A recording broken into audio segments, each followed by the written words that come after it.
aliko pale msalabani akiwa ameinua mikono, damu zinatoka, kichwani zinatoka, miguuni zinatoka, mikono inatoka.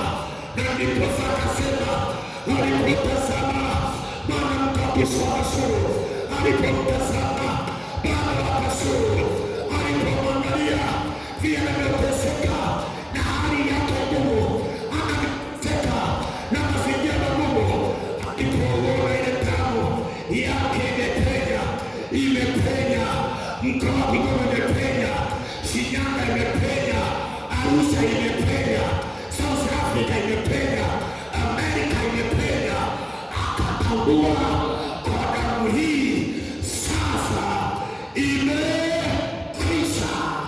Haleluya!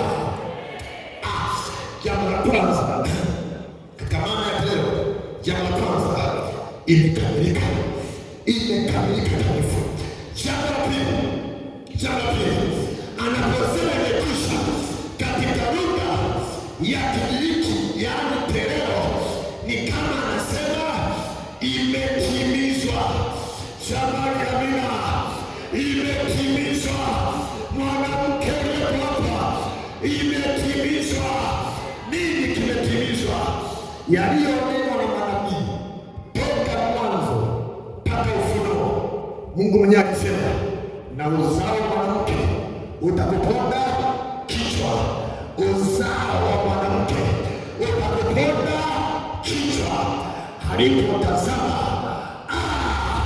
ule unabii wa Agano la Kale, sasa kwa kifo chake msalabani inaitwa teleo. Maana yake nini? Kilichonenwa na manabii, kilichonenwa na Isaya, kilichonenwa na Amosi na manabii wa